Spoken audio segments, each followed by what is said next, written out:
elected for this party. Absolutely fantastic. I just want to say, I mentioned Norma earlier. I've seen Norma come in now. Norma, I was talking earlier, just gave a quick shout out. There's brilliant people like you who have, put country before party, who've seen the bigger picture, and we thank you so much for that. And that is what the Brexit Party is all about.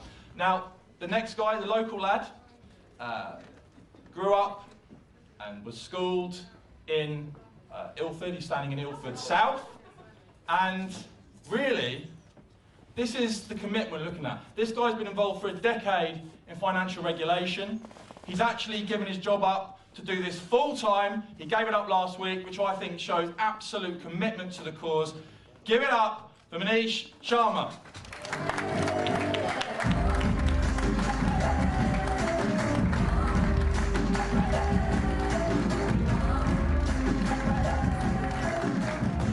Hi everyone, it's a real pleasure to be in front of you today, so I'm really excited.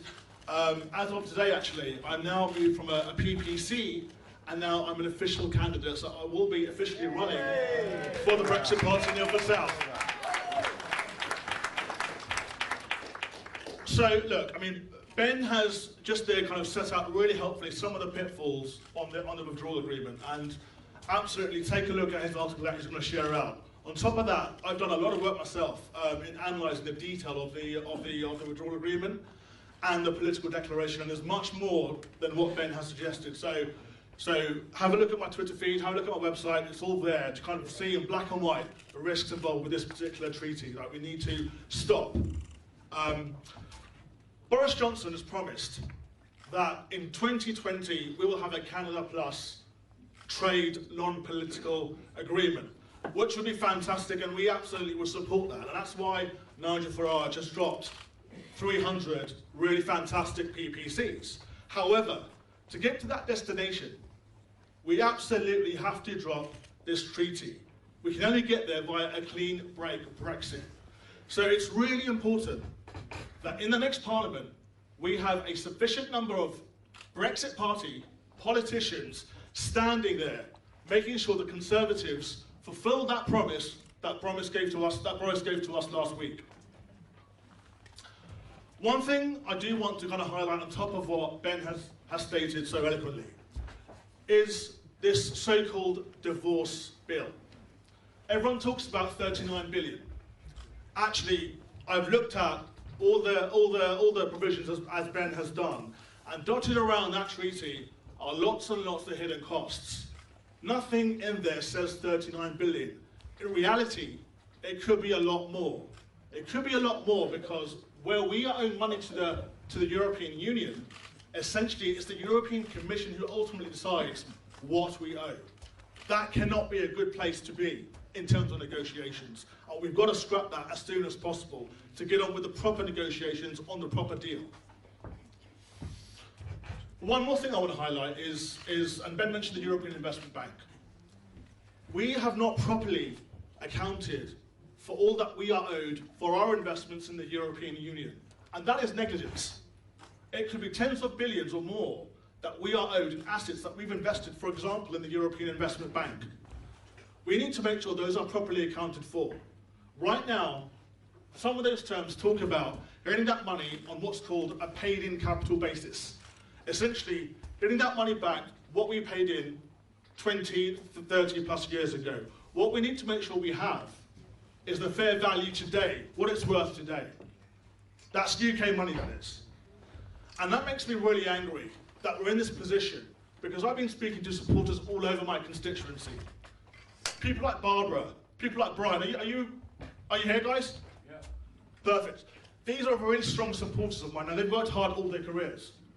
From the get-go, Brian has been a railway man, worked in railways all of his life. Just an honest, hard-working, decent guy. Barbara has been in the NHS all her life, started at the bottom as a cleaner, and now both Brian and Barbara are retired. They've got adult children, and one of them they look after is full-time, medical health. And unfortunately, they're in a position where their pensions from the government are not allowing them to live and cover their costs and expenses. And this is the reality of ordinary people. The government right now is very happily giving away tens of billions, and they're ignoring the ordinary people. So I'm representing Ilford South. I've been looking at these issues, looking at things like the NHS, looking at things like schooling and law and order, representing guys, you know, from across the spectrum, young to old, to make sure we have a fair deal for ordinary men and women of this country and in my constituency. Because what we have right now is not good enough. We need to bring honesty back into politics, and we need people who are passionate and genuinely believe in Brexit. And the Brexit Party is all about that.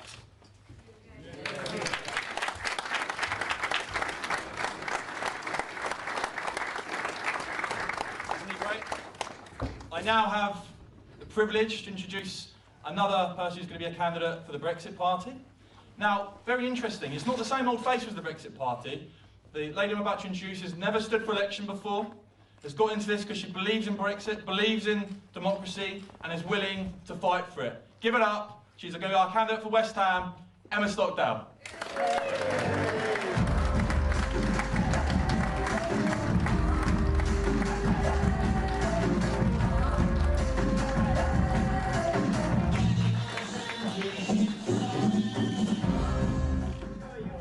I've got a bit of paper, I'm afraid. Hello, Hainault Brexiteers. Hello. What a fantastic venue this is, the Gator Amateur Boxing Club. It's been here since 1958, helping young lads and nowadays young ladies develop old-fashioned values of discipline, punctuality, respect for others, and self-control. But 1958 is significant for a darker reason.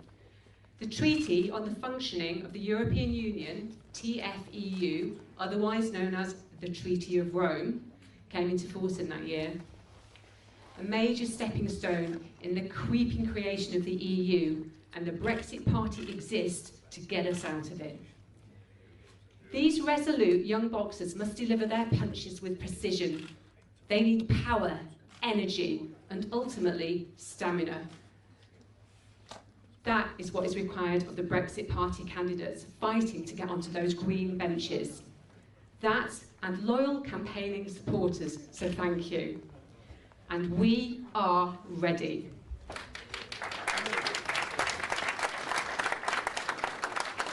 As Michael said, I'm Emma Stockdale, and I'm honoured to stand in the constituency of West Ham for the Brexit Party.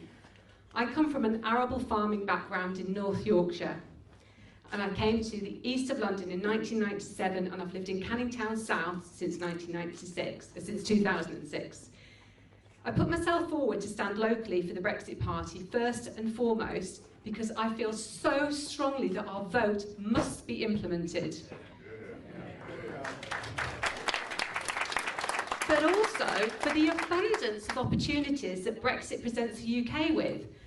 For example, we will be free to pursue trade deals with the Anglosphere countries with whom we share language, common laws and history. Around 90% of the top 500 software companies are based in the Anglosphere. And for the sake of long-term prosperity, I also believe that there is a vital and urgent need for a return to providing workable apprenticeships for the young budding craftspeople. Yes. After all, it is incumbent on any government in any nation to invest in its future generations. Post-Brexit, Great Britain will become accountable to the people. In the words of Sir Roger Scruton in 2016, it is precisely because the EU distrusts the people that the people distrust the EU. A government must be accountable to its people in order to rebuild that trust. Thank you.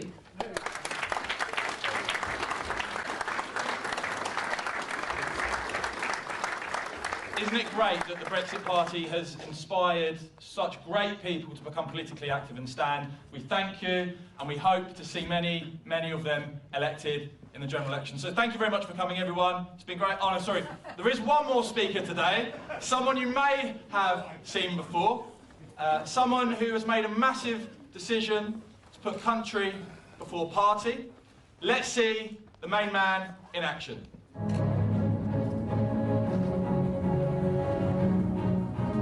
I think our action, this announcement today, prevents a second referendum from happening. I'll tell you now exactly what we are going to do. The Brexit Party will not contest the 317 seats the Conservatives won at the last election.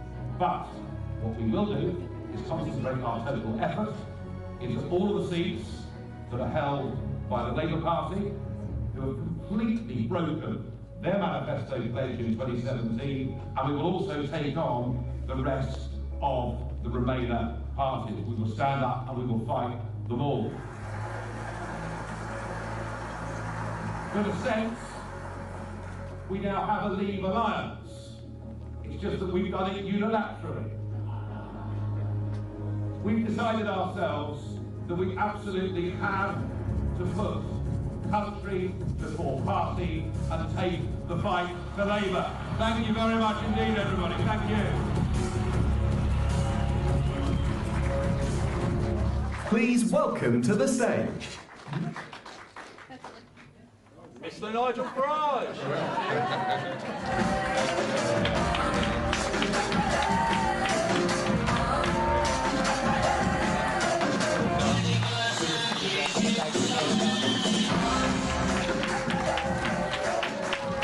Good afternoon, everybody.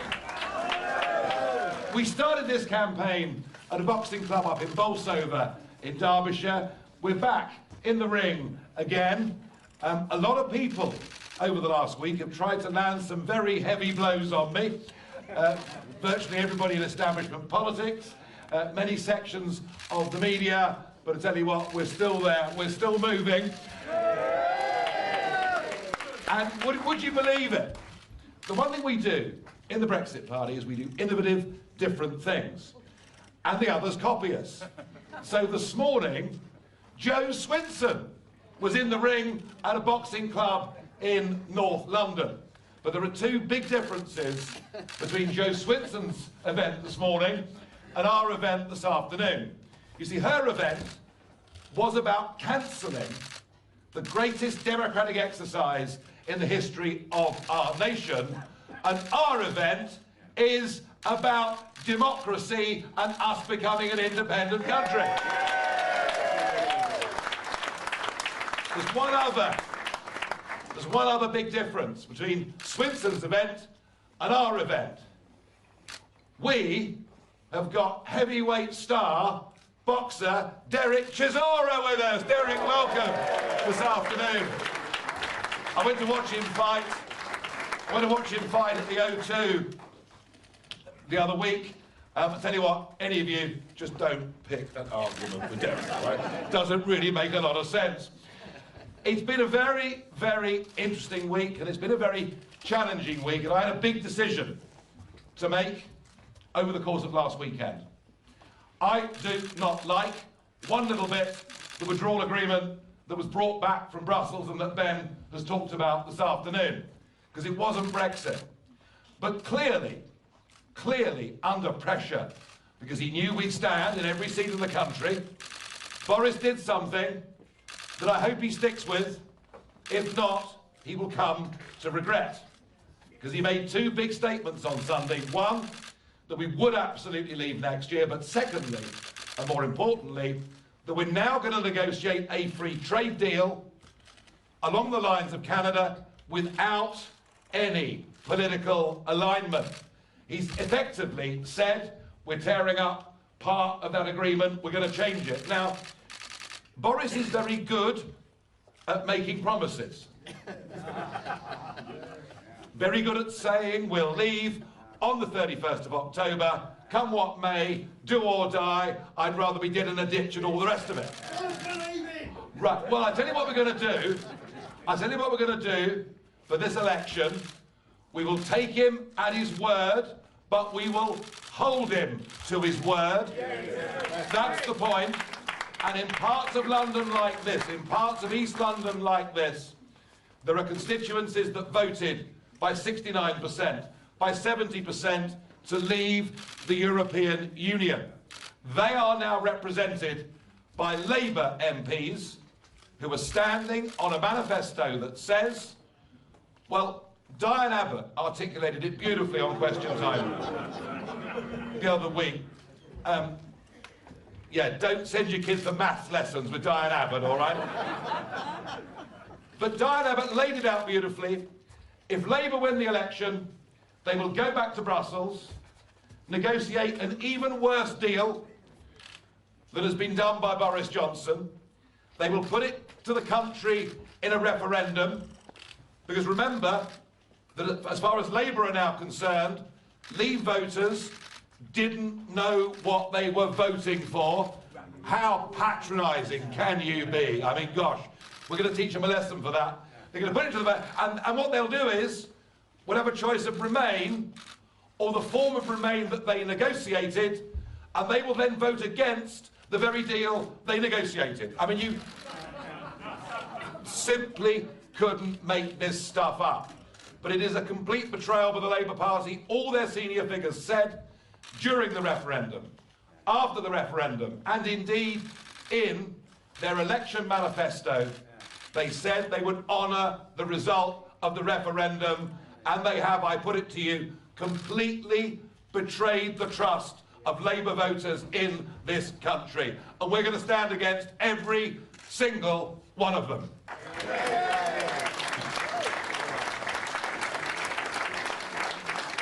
5 million Labour voters, and many of them would never, ever vote for the Conservative Party as long as they live, but they will vote for the Brexit Party. And our strongest scores in those European elections were in the strongest old Labour areas of this country.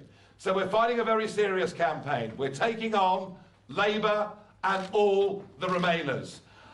And it isn't just Brexit we need, because what I've seen this week in my dealings with the Conservative Party is a political party like Labour who want to get a form of Brexit, and then they want everything to go back to the way that it was before. Exactly.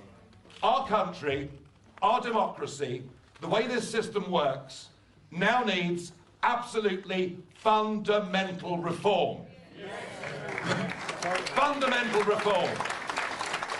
The very fact this government think they can buy me off with a peerage, so I'll simply go quietly, tells me two things. Firstly, by the way, I'm not for sale. I keep telling them, I've got principles. I'm not for sale. But it tells me that actually this whole system, where people get appointed to the House of Lords, is a form of political corruption. It's the kind of thing I'd expect to see in South America.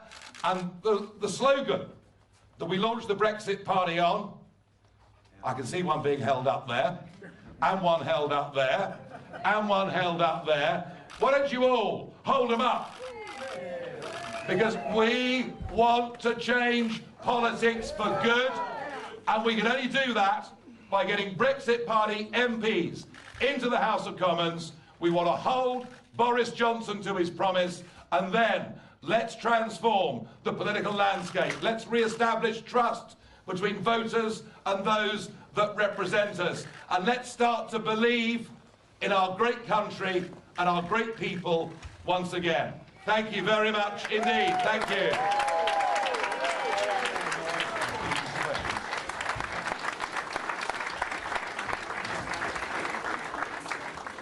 Isn't it refreshing to have a leader who goes forward with such principle, won't be bought off, and will keep going, and has driven the Brexit Party forward? Give it up one more time for Nigel Farage, please. He's our ringmaster.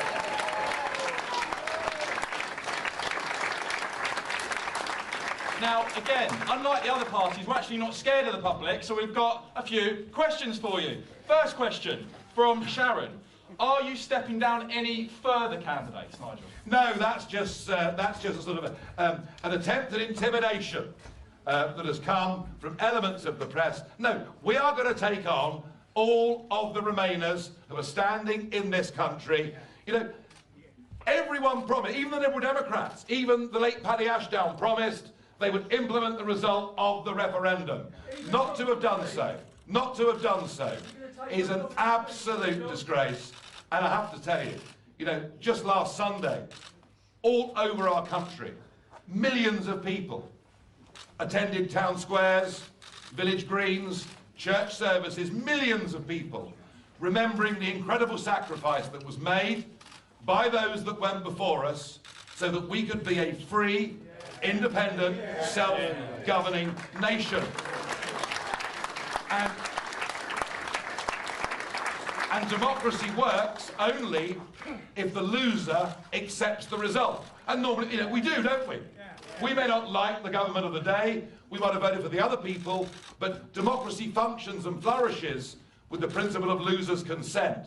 And what we've seen since 2016, for the first time ever in the history of our country, are big political forces. Former prime ministers lining up and basically doing their damnedest to overturn the will of the people, to try and beat us into submission. And our message back to them is, we're not having it. We are going to get the Brexit we voted for, however long we have to fight for it. Another question now from Dave, who says, how do you know Boris won't put the deal through? I suppose what Dave's talking about, Nigel, is, without the Canada-style trade deal, without the transition extension. How do we know? What we know is this. Theresa May, remember her? But oddly, Theresa May, up until the earlier part of this year, still had great popularity in this country because she said, Brexit means Brexit. Right? And then suddenly when the public realised that what she'd done was to try and sell us out, her popularity fell off a cliff, and in came the Brexit Party for those European elections. The same applies. Boris has got a lot more optimism, a lot more energy than Theresa. I didn't say I did, sir. I just said he was vaguely entertaining, that's all. No, Boris has energy and optimism, although I have to say, has he actually read the document? Because whenever he's asked a question about it, he seems to get it wrong. Look, Boris is not stupid politically. He knows that if he makes the pitch he made to the people last Sunday and backs off, his popularity will fall off a cliff. And we're going to hold him to those promises every day of this election campaign. We will look to see what's in his manifesto, but I repeat, we absolutely have to get Brexit Party MPs in Parliament, because you see, over the last few days, I made them a massive concession. They gave me nothing in return. The truth is, there are Labour constituencies, and there are 2 or 3 round here. There are Labour constituencies in which the challenger is not, and frankly never will be, the Conservative Party. The challenger is the Brexit Party. So the only people now, after my big gesture, the only people now who are threatening to split the vote and might stop a Brexit majority in Parliament, it's not the Brexit Party, it's the Conservative Party, who should have stood down in those seats and given us a means of getting a big number of people into Parliament.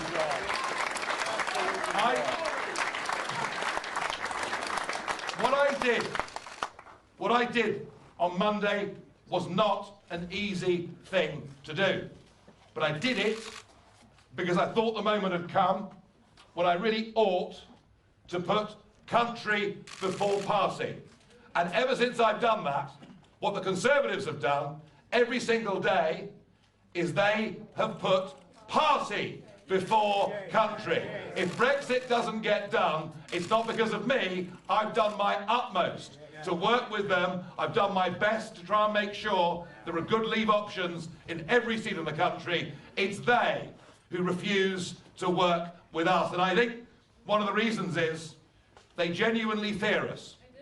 They genuinely fear us. Get our voice there in the House of Commons, and we will challenge them on absolutely everything they do at every step of the way. And there are many Conservatives who can sound very brave, very strong Eurosceptics, until there's a 3-line whip, and then like good little boys, they all toddle off through the lobby. We are not good little boys or girls. We're going to fight like crazy and make sure we get what we want.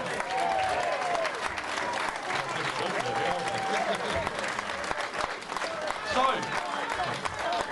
go on. Come on. Oh, go shy. You're making him blush. So, there's one question I've got for you. Are you ready to change politics for good? If you are, raise them up.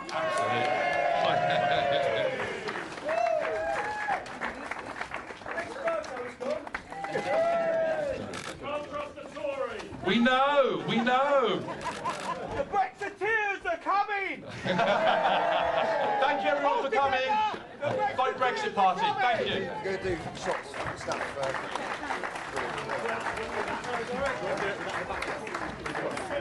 Do you want to do it? What, with the people? What do you reckon? What do you want? What's the consensus? Here, yeah. With some clubs, I think. Is it further ring? What's the picture about? Here's the big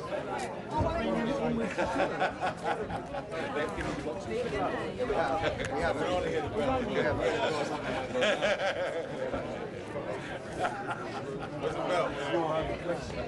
We don't need Is the idea that we put those on there? Yeah, there is that. Oh, come on then. What happens if I hit Nigel on the cheek? Sorry, no, you can't.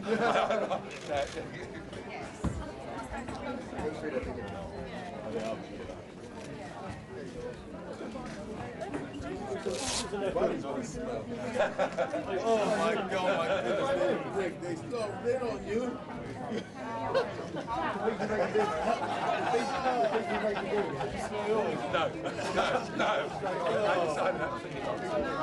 No. I tell you. I wouldn't want to upset this fella, I've got to tell you.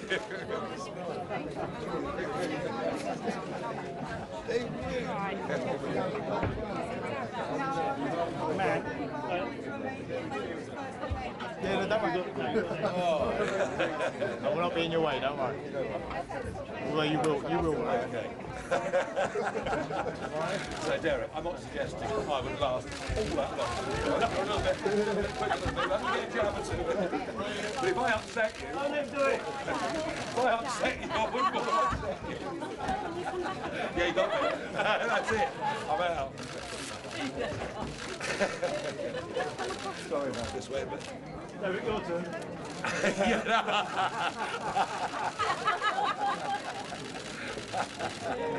I've watched him, no. Thanks, Nicholas.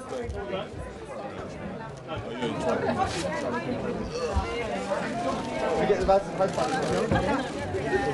And here, Nigel? Yeah, right. Yeah, sorry. Over here, Nigel. Thanks. Nigel, one here, please. One more, Nigel. Nigel, just one more here, please. And one more, Nigel, please.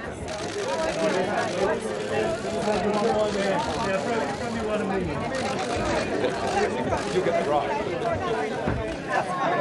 Right, still right. Sorry, I'll get it right.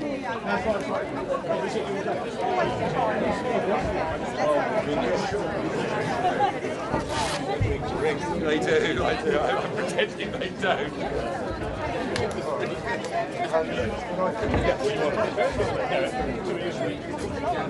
Good, great. I can't.